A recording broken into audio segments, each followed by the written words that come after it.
Hey people, let's get straight to it. 1. Hyper-independence.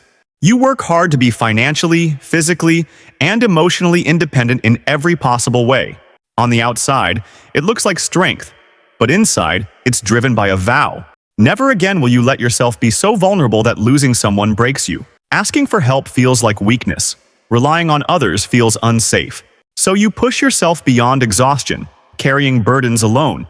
Because somewhere in your mind you believe, if I can do everything myself, no one can disappoint me. No one can leave me helpless.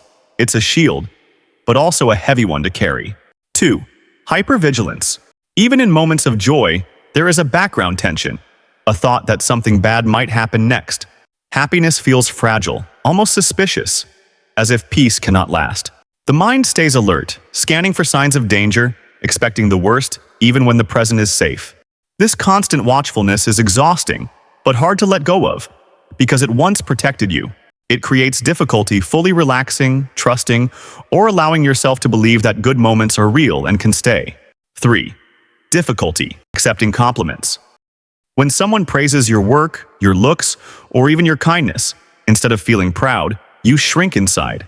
Compliments make you uncomfortable, almost suspicious.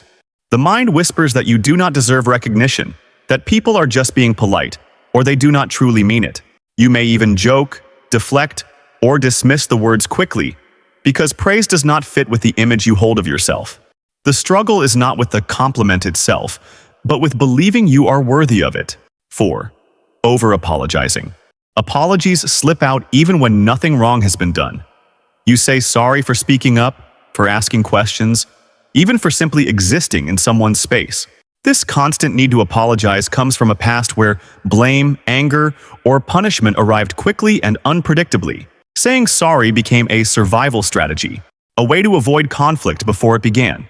Over time, it becomes automatic, as if softening your presence will keep you safe from harm or rejection. 5. Struggling with boundaries. Your relationship with boundaries is inconsistent. At times, you build walls so high that no one can reach you, fearing closeness will bring harm.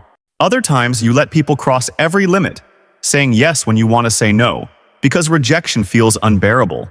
This push and pull reflects a history where personal safety was unpredictable. You learned either to block everyone out or to surrender control to avoid conflict. Boundaries stop being clear choices and instead become survival tactics. 6. Keeping everything private. You choose to keep your struggles and emotions locked inside. People may think you are distant, but in truth, you have learned that sharing often brings no real benefit. Others do not always listen, understand, or hold space for your pain. So you decide, consciously or unconsciously, that your feelings are safer with you. This does not only reflect trauma, it can also show maturity, an understanding that not everyone deserves access to your inner world. Silence becomes both protection and strength. 7.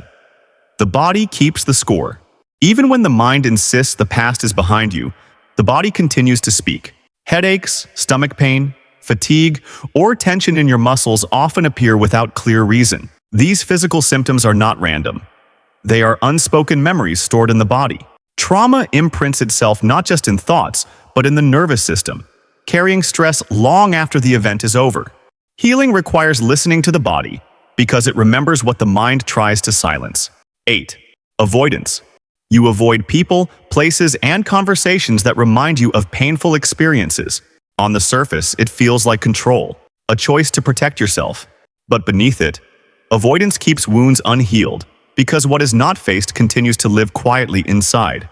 By turning away, you temporarily escape discomfort, but you also limit your growth. It is less about indifference and more about fear, a fear that confronting the past will be too overwhelming to handle. 9. Perfectionism. Every task, no matter how small, must be done flawlessly. Mistakes feel unbearable, not because of pride, but because they awaken old fears of criticism, judgment, or rejection. Perfection becomes a shield, a way of controlling how others see you, ensuring you are never seen as weak, careless, or unworthy. This relentless pressure does not come from ambition alone, but from survival, a belief wired into you that safety, love, or acceptance depends on flawless performance.